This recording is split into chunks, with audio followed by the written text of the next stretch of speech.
నాకు డబ్బున్న వాళ్ళు వద్దు, నాకు దమ్మున్న వాళ్ళు కావాలి. లీడర్షిప్ ఎలా ఉంటుందంటే, ఊరి కోసం, నా నేల కోసం ఒక్కళ్ళు కనుక అడుగేస్తే, వాళ్ళ ఊరి నుంచి అడుగేస్తే, అతను పవన్ కళ్యాణ్ అనే వ్యక్తి దగ్గరికి వస్తే, అది వెళ్ళి ఆ రోజున నా పక్కన యాదృచ్ఛికంగా కావచ్చు, యాక్సిడెంట్లు కావచ్చు, వి హనుమంతరావు గారు ఉన్నారు కాంగ్రెస్. అప్పుడు కాంగ్రెస్ పవర్లో లేదు, టీఆర్ఎస్ పవర్లో, కేసీఆర్ గారు సీఎం. మన శివ మాట్లాడుతూ ఉంటే హనుమంతరావు గారు కూడా వింటా ఉన్నారు. సో నేను చెప్పాను, నేను వెంటనే మన వాళ్ళకి ఎవరికి ఫోన్ చేసి అసలు ముందు దీని మీద ఒకసారి డిస్కస్ చేద్దాం, మాట్లాడుతాను వి హనుమంతరావు గారు అంటే మేము కూడా ఏదైనా చేయమంటావా అని. అలా స్టార్ట్ చేస్తే మేము రౌండ్ టేబుల్ కాన్ఫరెన్స్ పెట్టాం. దానికి అప్పుడు ఇంకా పార్టీ హెడ్ కూడా అవ్వలేదు, రేవంత్ రెడ్డి గారు, కాంగ్రెస్ నాయకులు గారు ఉన్నారు. ఆయన వచ్చినారు, అందరూ కలిసి, అన్ని పార్టీలు కలిసినాయి.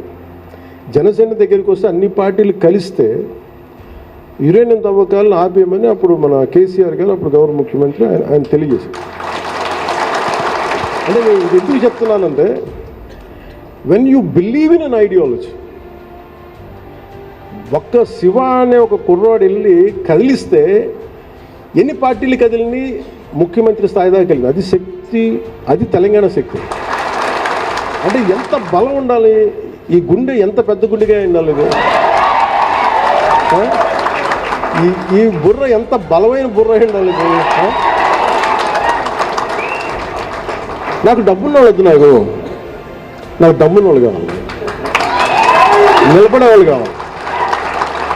వీళ్ళు కదా లేకపోతే మీరందరూ ఉన్నారు కదా, మీరు ఇలా ఆలోచించండి. నేల ఎందుకు కదలదు, శక్తి ఎందుకు రాదో, మార్పు ఎందుకు రాదో చూపిద్దాం. ఇది జనసేన. నేను చెప్తాను, మీరు ఊహించగలరు, నేను పట్టుకుంటాను. అది నాకు కనిపిస్తాడు మనిషి, ఎందుకంటే నేను అలాంటి కాబట్టి నేను పట్టుకుంటాను, నా అలాంటి పట్టుకుంటాను. శివ ఒక్కడొచ్చి ఇంతమంది కదిలిస్తే, ఇలాంటి శివ ఊరికి ఒకటి తయారైతే దేశం బాగుపడదు.